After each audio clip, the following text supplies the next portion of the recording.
Halo, willkommen. Selamat datang di channel Dini and Juju. Halo Halo semuanya. semua, Apa kabar? Ketemu lagi dengan Dini Juju. and Dini.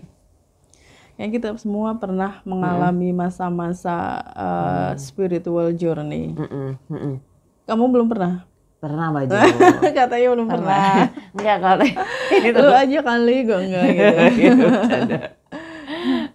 Bentar. Jilbab Baju? kamu biru elektrik. Oh iya, Cakep banget di kamera. electric blue. Kayak nyala gitu ya Baju? Masa kayak gini nggak menarik. Apa ya? Menarik layangan. Oke. Iya jadi kita semua pasti pernah ada masanya spiritual journey kita gitu ya Baju. Maksudnya Ya kita semua pernah mengalami spiritual journey, Iya. pernah menjalani. itu Iya. maksudnya. Dan itu menjadi apa ya, sesuatu gitu atau turning point atau apa ya, kayak jadi Yang spot tadinya gitu. begini menjadi begitu, Nah, kayak gitu. Benar. Aku pernah banget sih ngalamin turning point kayak gitu. Waktu masih SD itu sampai kelas 5 SD sampai SMP ya. Sampai SMP. I was so very spiritual.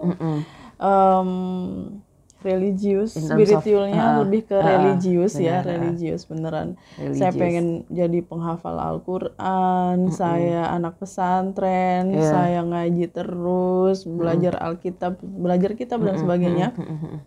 Kitab kuning sempat Baju. Sempat aku belajar kitab kuning Dan dan yang gundul itu sih Arab gundul itu, Arab nggak ada harokatnya itu. dan aku puasa Senin Kamisnya rajin itu sampai SMA. Sholat tuh nggak cuma sholat yang 5 waktu, Din. Kalau sunahnya juga. Sunahnya kencang. juga kenceng banget. Tapi pada saat itu aku merasa kok di titik yang sebagus ini ibadahku, aku merasa aku lebih baik dari orang-orang gitu. Itu malah justru yang buruk menurut saya. Iya. Kayak misalnya tadi malam tuh aku tuh sholat tahajud gini-gini gitu. Sebenarnya niatnya itu nggak kepengen menyombong, Ya. tapi dengan cara seperti itu sebenarnya sombong gitu. And you thought that it was wrong. Ya, it was wrong. Dan bukan ibadahnya yang salah, The feel, ya bukan. The feel-nya iya, itu, the feel-nya. feeling yang Baju ketika kok gue ngomongnya gini, kok jadi gue sombong ya. Nah, ke situnya Baju, arahnya ke situ. Iya, malah kayak terlalu bangga ya sama ibadahku ya. Padahal kayak belum tentu diterima juga gitu kan. Terus kalau sekarang itu bukan tidak spiritual lagi, tapi lebih ke ingin menjaga hubungan baik dengan orang-orang di sekitarku. Gitu loh, Din. Percuma kalau ibadahku bagus segala macam, tapi aku kelihatan seperti di atas awan yang untouchable, ya kan? Untouchable. Saking tingginya Nggak bisa ibadahku diraih sampai orang-orang di sekitarku tuh kayak nggak dianggap atau gimana gitu loh. Ya itu memang salah juga sih cara-cara kayak gitu. Tapi kalau aku lebih baik aku perbaiki hubunganku dengan orang-orang di sekitarku dan aku nggak melanggar hukum dan aku berbuat baik gitu. Sedangkan untuk hablum minallahnya itu kan hablum minannas ya. Iya, benar, hablum minannas. Untuk hablum minallahnya tuh biar Tuhan yang tahu isi hati saya seperti apa. Kayak gitu loh, Din. Iya. Nah, kamu gimana? Kalau aku ada waktu itu Baju yang itu aku ngena banget gitu. Ketika tahun keberapa itu? Tahun keempat, semester 4 tahun kedua waktu aku kuliah gitu. Jadi long story short gitu, sebelum ke kuliah aku kuliah ini gitu Baju, SMP sampai SMA itu aku sempat ada di fase yang religiousnya itu Fanatik. Iya, kayak gitu, ke fanatik gitu. Ya dari pakaiannya udah kelihatan gitu ya Baju, dari teman-teman aku yang aku dulu anak remas Baju, anak remas Muhammadiyah gitu. Aku orang Muhammadiyah emang Remas? gitu. Remas, remaja masjid, remas banget ya bahasanya ya gitu. Aku tanya remas. Ini adonan maksudnya, adonan. Terus abis Meremas gitu baju, Din. cuci baju sama gue juga. Terus abis gitu Baju di pas kuliah ini yang semester 4 ini ada seminarnya Dik doang waktu itu. Aku lupa seminarnya tentang apa. And it was far from a religious thing gitu. Ya Dik doang kan. Masa ya dia bukan penceramah. Musik, lebih ke bener, musik dia kan, bukan seni. dai gitu. Begitu kayak gitu-gitu. Nah, tapi in a way aku merasa ini turning point spiritual aku gitu. Ketika pas aku hadir di seminarnya Dik Doang itu, Dik Doang bilang Baju, kayak aku merasanya ya, karena dia muter-muter sebenarnya. Tapi karena aku duduk di depan sendiri, kayak yang kontak mata dengan si pembicara ini, itu Seolah kamu tertuduh. benar gitu. Soalnya itu Dik Doang beneran ngomong depan mata aku sendiri gitu, kayak sama nunjuk-nunjuk gitu, hiperbolanya kayak gitu. Kalimatnya gini, jangan menjadi fanatik. Intinya kayak gitu Baju. Lengkapnya aku lupa, intinya jangan menjadi fanatik gitu. Dan itu sebenarnya bisa ke banyak hal kan ya Baju. Nggak harus ke yang agama gitu. bener. Nggak harus yang ke spiritual journey or anything tentang itu gitu. Jadi itu bisa ke makanan misalnya, jangan fanatik satu makanan, jangan fanatik ke Artis. satu atau boy band atau band atau penyanyi kayak gitu. Atau produk gitu ya. Atau produk, jangan fanatik juga Media ke sosial. Nah, so many things in life gitu. Jangan fanatik karena intinya yang berlebihan itu tidak baik gitu kan Baju. So di situ itu benar-benar kayak nonjok mak jelek momen. Mak jelek momen spiritual journey aku adalah ketika itu. Bicara soal nonjok momen, aku juga punya Tahu mak jelek momen bahasa Jawa. Iya, punya masa mak jelek momen itu atau nonjok momen. Gimana? Kayak pretable.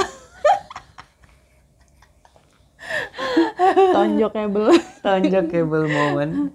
Iya, aku pernah ngikutin Mak Iyahnya Cak Nun ya. Waktu itu aku ada di masa ketika I lost about my spiritual identity. Spiritual identity ya, betul banget Tin istilahnya. Terus si Cak Nun itu bilang gini, apa yang ada di dunia itu yang bisa kita lihat dengan mata itu tidak lebih banyak dari apa yang tidak bisa kita lihat dengan mata. Yes, indeed. For example, kamu bisa ngelihat orang, contohnya. Tapi kamu nggak bisa melihat isi otaknya. Yes. Kamu bisa melihat isi hatinya. Iya, bisa mendengar orang bicara apa, tapi nggak bisa melihat hatinya seperti apa. Kamu bisa melihat misalnya satu buah makanan, tapi kamu nggak tahu dalamnya itu di dalamnya itu kandungannya apa aja, yang pas itu bagaimana. Kamu bisa tahu bahwa kita mengonsumsi sesuatu dan apa yang terjadi dalam tubuh kita kamu nggak tahu kayak gitu. Sama di dunia ini juga banyak hal yang tidak bisa kamu ketahui dan banyak hal yang tidak bisa kamu kendalikan, kamu kontrol. Termasuk keringat yang jatuh dari pori-porimu nggak bisa kamu kendalikan. Air seni yang kita keluarin. Gitu. Kapan keluarnya, kapan kita pengen itu juga nggak bisa manage itu. Air mata yang keluar itu juga tiba-tiba terhura. Iya, terhura. Habis gitu keluar air matanya. Itu juga sampai akhirnya aku larinya ke banyak hal dari sesuatu yang tidak bisa kita kendalikan dan kita tidak bisa tahu itu ya. Misalnya saya percaya bahwa Tuhan itu ada ketika saya nggak bisa memilih saya mau menikah dengan siapa. Misalnya saya pengen nikahnya sama Tom Cruise misalnya. Kalau misalnya tidak ada kekuatan lebih besar dari Tuhan, mungkin udah bisa nikah sama Tom Cruise misalnya kayak gitu loh Din. Tapi kan kekuatan Tuhan itu beyond everything gitu loh, yang kita nggak bisa kendalikan itu gitu. It is a greatest power gitu, Balfasal gitu kan ya Baju, yang itu kita nggak tahu dari mana, dan itu udah punya Tuhan. Termasuk keinginan kita banyak banget kan, kemauan kita kan banyak, kepengen kuliah di luar negeri misalnya, kepengen punya rumah 5 hektar, kepengen apa, ternyata belum terrealisasikan karena kita memang tidak berdaya, karena kita tidak sehebat itu. Gitu. Ada pihak-pihak yang ada kekuatan besar di luar sana yang mengendalikan hidup kita dan kita nggak bisa mengelaknya gitu. Kalau itu aku nyambung banget dengan obrolan aku barusan dengan teman aku kerja Baju, anak marketing gitu. aku jarang ngobrol, tapi sekali yang ngobrol sebenarnya bahasa dia itu sangat amat sederhana daripada bahasa aku yang kadang-kadang itu complicated gitu Mbak Ju. Ya kan Mbak Ju sering tahu sendiri, aku kadang keluarnya bahasa apa, keluarnya bahasa Jawa, aku nggak inget bahasa Indonesianya apa, nah kayak gitu-gitu. Dan alhamdulillah masnya itu sangat mengerti itu dan kita suka ngetawain dengan aku yang kadang-kadang clueless dengan apa yang aku omongin sendiri, bahasanya itu aku nggak tahu istilahnya bahasa Indonesianya gitu-gitu.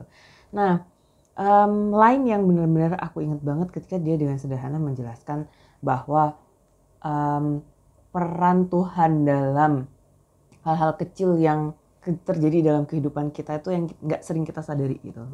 Itu tuh terus aku langsung, oh my goodness gitu. Iya, itu kayak air Iya. keringat yang keluar dari tubuh kita aja nggak bisa kita kendalikan kayak gitu. Termasuk ketika aku membahas ini Maju, kesempatan seseorang yang beribadah ke Mekah gitu kan, ke rumah Tuhan gitu, ke Mekah, ke apa namanya Ka'bah, nah setelah itu. Terus di situ tuh udah dicatat sama Allah dan itu tuh udah ada bahasanya dia tuh dicentang gitu Maju. Jadi masing-masing hambanya itu udah ada centangnya, udah ada kapan waktunya dan itu cuma Tuhan yang tahu. Nah kayak gitu Maju. Terus habis itu ketika cerita itu segala macam, terus aku bilang sebenarnya kalau misalnya uangnya gini, itu bukan masalah uang, Frau gitu. It's not about the money, it's not about the material things gitu, but it is about the chance that the invitation. Iya, nah itu tadi the invitation itself gitu. Di situ terus aku juga oh my goodness. Iya gitu aja gitu ya. Itu sama yang lagi aku jalan, yang aku alami sekarang di uang ada gitu kan. Ibaratnya kesempatan belum ada gitu. It's not about the money and the material things kata dia gitu.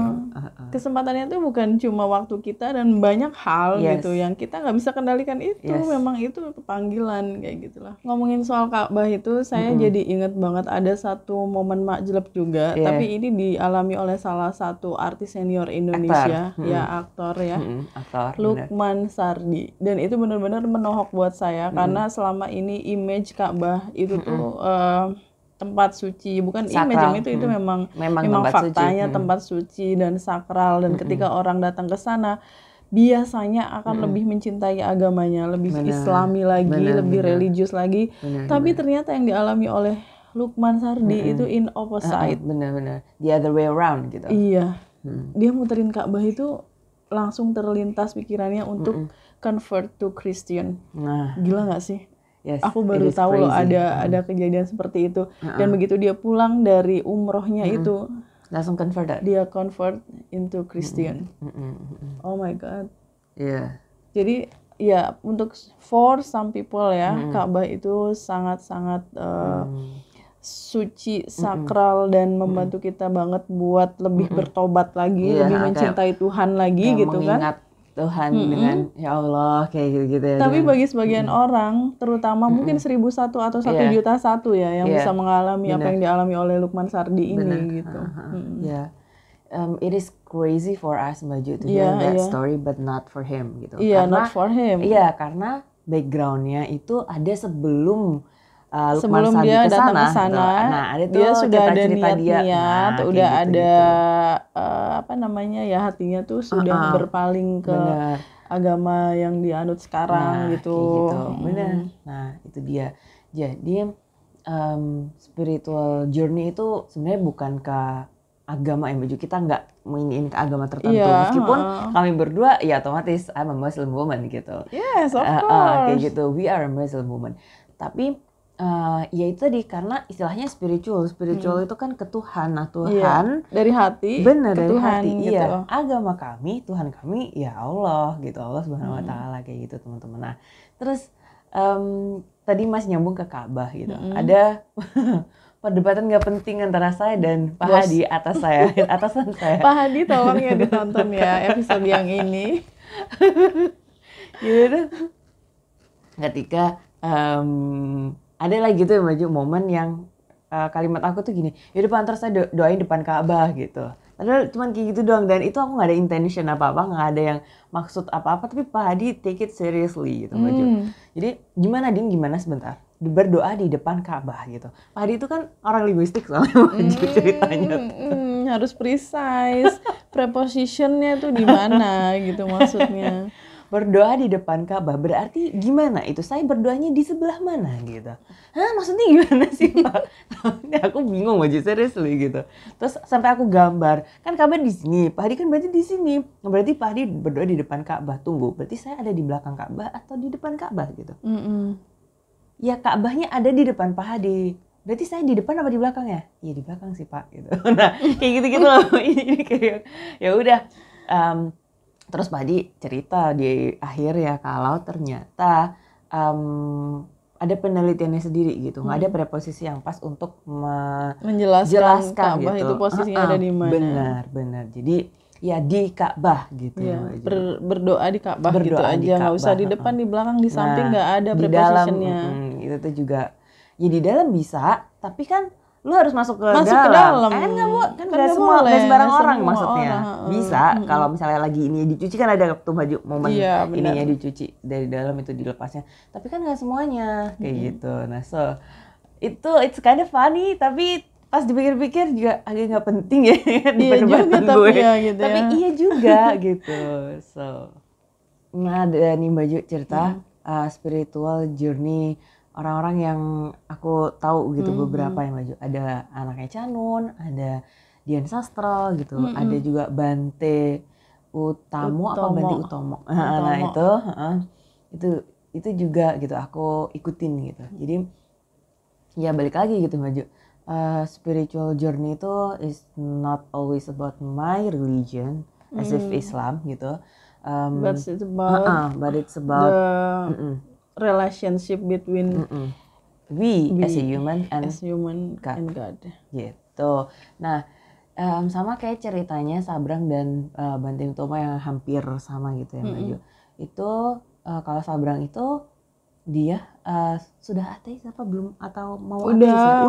Udah ateis. Udah ada ateis. masa di situ dia. Yang dia tidak percaya dengan Tuhan sampai dia ketemu dengan imam masjid ketika dia kuliah itu di Kanada itu yang bikin dia gitu. Akhirnya jawaban si imam masjid ini nampar. Betul, nampar dan bikin Sabrang itu oke gitu.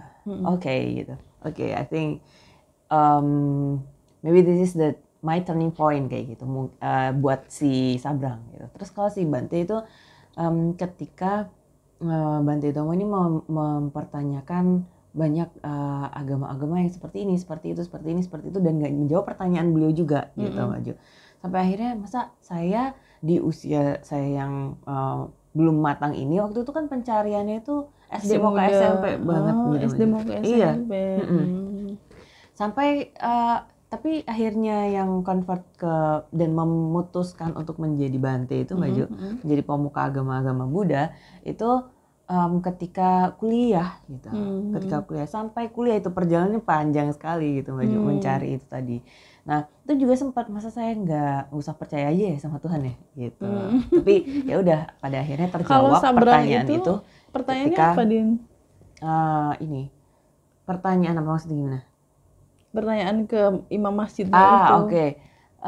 Yang aku lupa dia dari ateis aku lupa intinya percaya ada dia kan fisikawan ya Mbak Jo. Dia kan belajarnya matematis sekali kan gitu. Logik banget.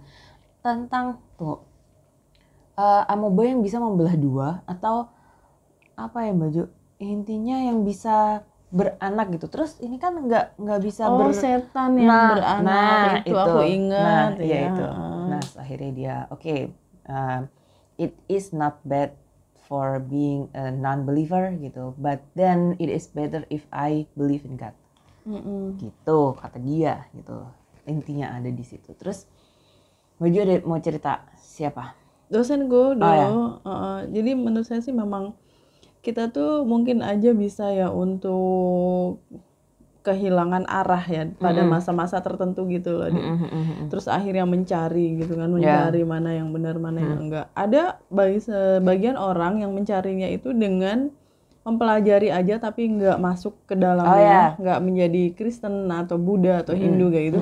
Tapi ada juga yang secara formal memang mereka menganut itu gitu, Oke. gonta-ganti. Oh ya. Nah salah satu dosen saya tuh gitu, Din, Oh, yang gonta-ganti itu? gonta-ganti dia awalnya. Oh, oke. Jadi dia sebenarnya lahir dari keluarga Christian, Christian terus dia family. belajar Islam, terus masuk Yeah. Islam.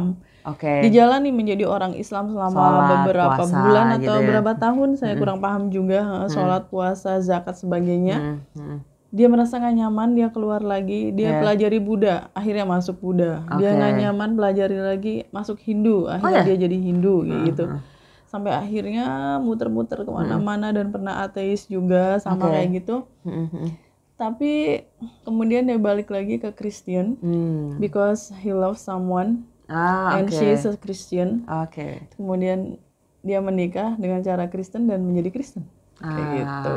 Kayak yang akhirnya pencariannya Pencariannya itu berhenti. bermuaranya itu di Kristen. Berhenti di Kristen, dari Kristen kembali ke Kristen kayak gitu.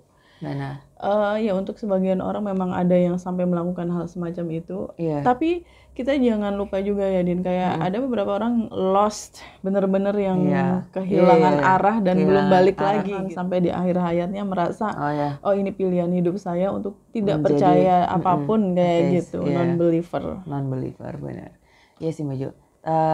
Akhirnya tadi aku sempat kepikiran ini, ada di lirik lagu, banyak lirik lagu yang bahasa Inggris iya, bahasa Indonesia iya. Karena manusia itu sejatinya adalah pencari gitu. Iya. Dan mencari gitu ya Maju. Karena manusia sejatinya mencari dan menjadi pencari gitu. Makanya Jadi, kalau belum nikah itu mencari, Din, mencari jodoh. Iya. Karena agama kan kamu udah punya tuh, udah yakin bener. tuh. Iya benar. Iya. Yang harus dicari jodoh. Kode keras. Kode keras. Iya, jadi seperti itu teman-teman obrolan kita tentang spiritual journey. Mungkin teman-teman juga punya pengalaman spiritual journey masing-masing yang mungkin yang lebih menarik lagi dari cerita kita. Iya. Bisa share di kolom komentar. Oke. Ya udah teman-teman, terima kasih sudah menonton. See you next time. Bye. Thank you for watching. Cheers.